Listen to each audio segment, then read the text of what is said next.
Hello दोस्तों, मैं अपने एजुकेशन एक्सप्रेस क्लासेज में आप सभी का स्वागत करता हूं।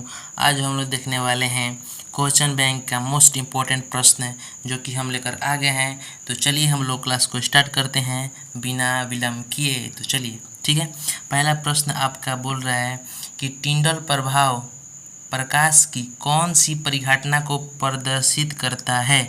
तो आपको याद रखना है, जो टिंडल प्रभाव है प्रकाश का प्रकीर्ण की परिघटना का क्या करता है, प्रदर्शित करता है। ठीक है, चलिए हम लोग दूसरे नंबर प्रश्न देखते हैं। दूसरे नंबर प्रश्न आपका क्या बोल रहा है कि निम्न में से कौन सा असंतृप्त हाइड्रोकार्बन है। क्या बोल रहे हैं बाबू, निम्न में से कौन असंतृप्त हाइड्रोकार्बन है।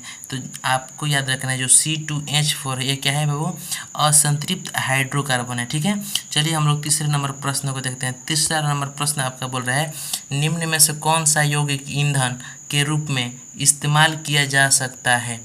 बोल रहा है प्रश्न, निम्न में से कौन सा यौगिक ईंधन के रूप में इस्तेमाल किया जा सकता है। तो आपको याद रखना है जो इथेनॉल है बाबू, इथेनॉल ये क्या किया जाता है, ईंधन के रूप में इस्तेमाल किया जा सकता है। ठीक है, चलिए हम लोग चौथे नंबर प्रश्न को देखते हैं। चौथा नंबर प्रश्न आपके स्क्रीन पर है कि निम्न में से कौन सा आहार नाल श्रृंखला का निर्माण करता है। प्रश्न है कि निम्न में से कौन आहार नाल श्रृंखला का निर्माण करता है। तो आपको याद रखना है जो घास, बकरी, मानव है, ये क्या करते हैं बाबू, आहार श्रृंखला का निर्माण करती है। घास, बकरी, मानव। ठीक है, माने कि घास को बकरी खाती है और बकरी को मानव खाता है। ठीक है, चलिए हम लोग 5 नंबर प्रश्न देते हैं। 5 नंबर प्रश्न आपका बोल रहा है कि मानव हृदय में कोष्ठों की संख्या कितनी होती है। तो आपको याद रखना है बाबू कि मानव हृदय में कोष्ठों की संख्या 4 होती है। ठीक है, चलिए हम लोग 6 नंबर प्रश्न देखते हैं। 6 नंबर प्रश्न आपके स्क्रीन पर है, रासायनिक अभिक्रिया के दौरान किसी पदार्थ में ऑक्सीजन का ह्रास कहलाता है। आपको बताना है कि किसी भी रासायनिक अभिक्रिया में पदार्थ ह्रास होना क्या कहलाता है। तो बाबू आपको याद रखना है जो अपचयन है, ये कहलाता है ह्रास होना। ठीक है, चलिए हम लोग 7 नंबर प्रश्न को देखते हैं। 7 नंबर प्रश्न आपका क्या बोल रहा है कि आधुनिक आवर्त सारणी में, क्या प्रश्न है बाबू, आधुनिक आवर्त सारणी में समूहों की संख्या है। आपको बतानी है कि आवर्त सारणी में समूहों की संख्या कितनी होती है। ठीक है, तो देखिए आवर्त सारणी में समूहों की संख्या आपका होता है। तो बाबू आपको याद रखना है कि आधुनिक आवर्त सारणी में समूहों की संख्या कितनी है बाबू, 18 है। ठीक है, चलिए हम लोग 8वां नंबर प्रश्न देते हैं। 8वां नंबर प्रश्न आपका क्या बोल रहा है, 8 नंबर प्रश्न है कि खाद्य पदार्थों के डिब्बे पर जिंक के बजाय टीन का लेप होता है क्योंकि टीन अपेक्षा के जिंक महंगा होता है। टीन के अपेक्षा जिंक गलनांक अधिक होता है। टीन के अपेक्षा जिंक अधिक अभिक्रियाशील है। टीन की अपेक्षा जिंक कम अभिक्रियाशील है। तो बाबू आपको ध्यान रखना है खाद्य पदार्थों में डिब्बों पर जिंक के बजाय टीन का लेप होता है क्योंकि, तो आपको याद रखना है कि टीन के अपेक्षित जिंक अधिक अभिक्रियाशील होता है। ठीक है, चलिए हम लोग 9 नंबर प्रश्न देखते हैं। 9 नंबर प्रश्न आपका क्या बोल रहा है बाबू, 9 नंबर प्रश्न आपका बोल रहा है, चलिए देखते हैं हम लोग। 9 नंबर प्रश्न बोल रहा है आपका, 9 नंबर आपका प्रश्न बोल रहा है कि निम्नलिखित में कौन पुनरुद्भवन का उदाहरण है। माने पुनरुद्भवन का उदाहरण है। ठीक है, क्या हाइड्रा है, अमीबा है, स्पाइरोगाइरा है या इनमें से कोई नहीं। तो बाबू आपको याद रखना है कि पुनरुद्भवन इसमें से आपका जो हाइड्रा है यही है। ठीक है, चलिए हम लोग 10 नंबर प्रश्न को देखते हैं। 10 नंबर इतना प्रश्न बड़ा है। ठीक है, तो चलिए हम लोग इसको पढ़ते हैं। क्या बोल रहा है प्रश्न है आपका कि तांबे के तार एक आयताकार कुंडली किसी चुंबकीय क्षेत्र में घूर्णन गति कर रही है। इस कुंडली में प्रेरित विद्युत धारा की दिशा कितने परिभ्रमण के पश्चात परिवर्तन होता है। तो बाबू ये हम प्रश्न करा भी चुके हैं, ये पिछले हो चुका है। ठीक है, तो आपको हम बता दें कि जब भी बोलेगा घूर्णन गति कुंडली के प्रेरित विद्युत धारा की दिशा में परिभ्रमण के पश्चात परिवर्तन होता है, तो आपको याद रखना है कि आधे होता है। ठीक है, कितना होता है बाबू, आधे होता है, ठीक है, 10 का C, ठीक है। चलिए हम लोग 11 नंबर प्रश्न देखते हैं। 11 नंबर प्रश्न आपका क्या बोल रहा है कि सल्फर परमाणु की बाह्यतम कक्षा में इलेक्ट्रॉनों की संख्या कितनी होती है। तो सल्फर परमाणु की बाह्यतम कक्ष में इलेक्ट्रॉनों की संख्या आपको याद रखना है कि 6 होती है। कितनी होती है बाबू? 6 होती है, ठीक है। चलिए हम लोग 12 नंबर प्रश्न देखते हैं। 12 नंबर प्रश्न क्या बोल रहा है, ग्लूकोज के एक अणु में ऑक्सीजन कितने परमाणु होते हैं। तो ग्लूकोज के अणु में परमाणु आपको याद रखना है 6 होते हैं। कितने होते हैं बाबू? 6 होते हैं, ठीक है।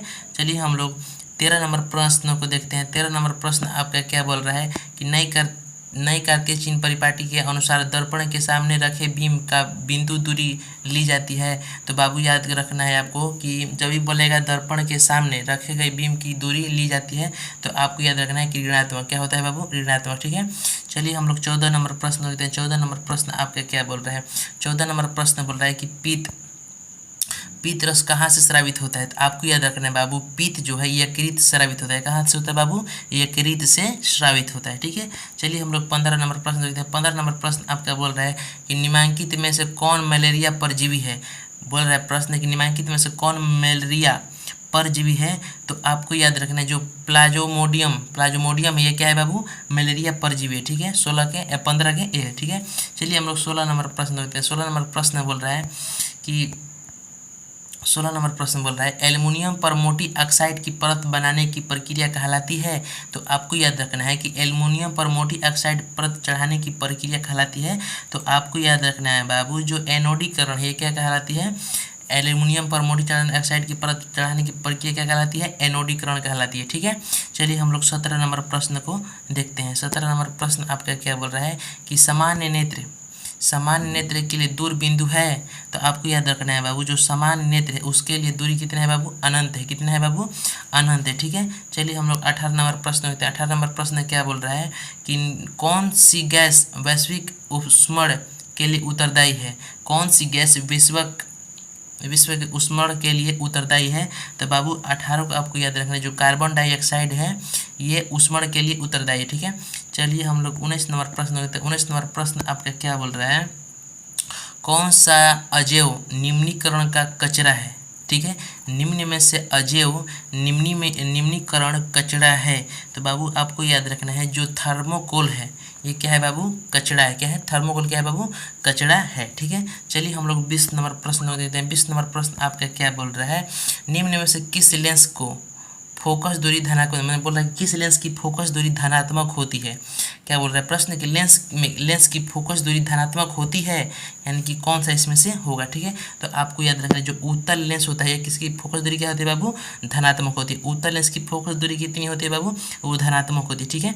और अवतल लेंस क्या होती है? ऋणात्मक होती है, ठीक है। चलिए हम लोग 21 नंबर प्रश्न देखते हैं। 21 नंबर प्रश्न क्या बोल रहा है आपका, समांतर क्रम में संयोजित प्रतिरोधों की संख्या घटने के उपरांत संयोजित प्रतिरोधों का कुल प्रतिरोध क्या होता है?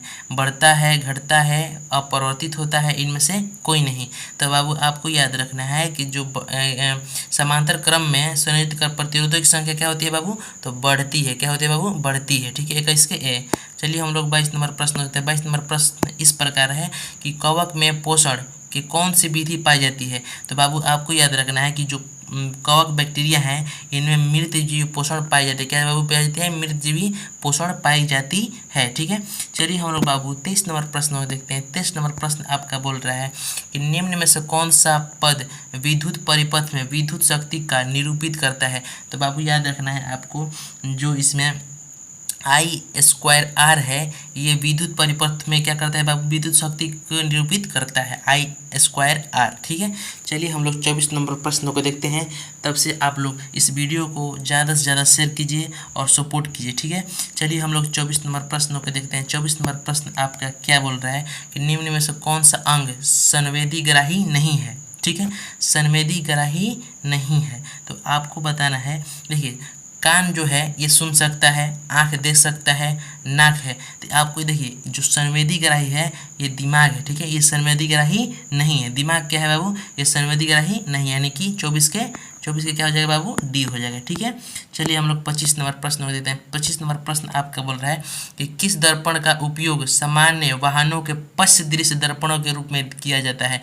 प्रश्न इस ये है कि जो गाड़ियाँ होती हैं पीछे देखने के लिए किस दर्पण का उपयोग किया जाता है। तो बाबू आपको याद रखना है, जो उत्तल दर्पण होता है, उत्तल दर्पण होता है, इसका ही उपयोग किया जाता है। क्योंकि बाबू उत्तल दर्पण का उपयोग इसलिए किया जाता है क्योंकि इन उत्तल दर्पणों में बड़े बड़े बंगले, गाड़ियाँ, ट्रक, बस इस छोटे से आईने में सभी अट जाती हैं। ठीक है, चलिए हम लोग 26 नंबर प्रश्न को देखते हैं। 26 नंबर प्रश्न आपका क्या बोल रहा है कि किस वर्ण रंग का तरंग दैर्ध्य सबसे बड़ा है, माने किस तरंग दैर्ध्य किसका सबसे अधिक होता है। तो बाबू हम आपको बताए थे जो लाल होता है ये इसका तरंग दैर्ध्य क्या होता है, अधिक होता है। ठीक है, चलिए हम लोग 27 नंबर प्रश्न को देखते हैं। 27 नंबर प्रश्न आपका बोल रहा है समजात अंगों का उदाहरण कौन सा है।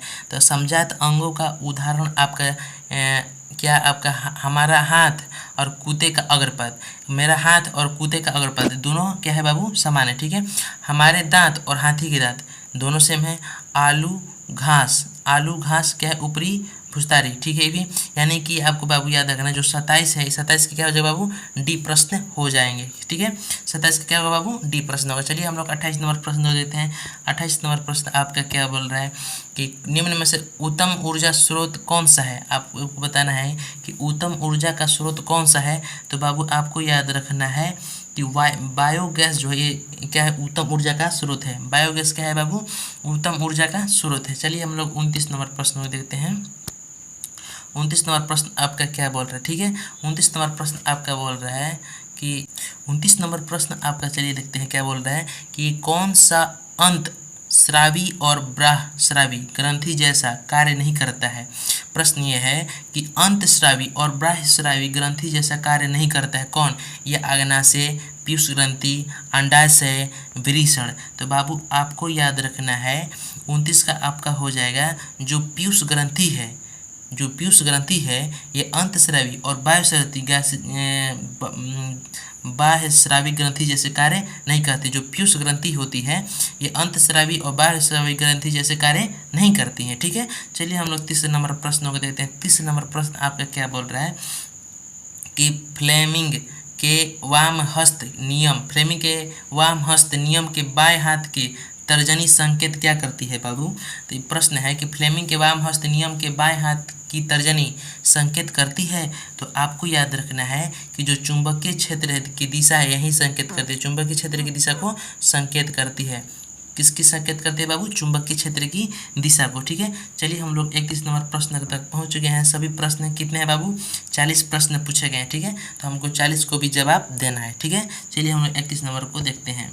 31 नंबर प्रश्न बोल रहा है आपका निम्न में कौन गंगा प्रदूषण के लिए उत्तरदायी नहीं है, माने कौन है इसमें जो गंगा को गंदा या प्रदूषण नहीं करती है। ठीक है, तो बाबू आपको याद रखना है कि जो गंगा में मछलियाँ पालना होती है, मतलब जो गंगा जी में मछली पाली जाती हैं वो क्या है, प्रदूषण नहीं करती हैं। ठीक है, चलिए हम लोग 32 नंबर प्रश्न को देते हैं।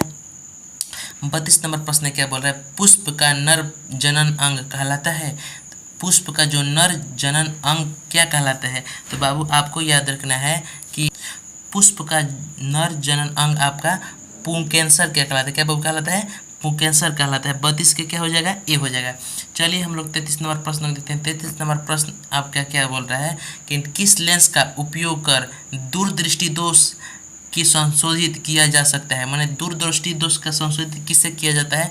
तो बाबू आपको याद रखना है कि दूरदृष्टि दोष है उसका संशोधित उसका उत्तल लेंस से किया जाता है। ठीक है, दूरदृष्टि का संशोधित किससे किया जाता है बाबू, उत्तल लेंस से किया जाता है। ठीक है, चलिए हम लोग 34 नंबर प्रश्न तक पहुंच गए हैं। चलिए 34 नंबर प्रश्न आपका क्या बोल रहा है। प्रश्न आपका यह है कि व्यंजक चूर्ण का रासायनिक सूत्र क्या होता है।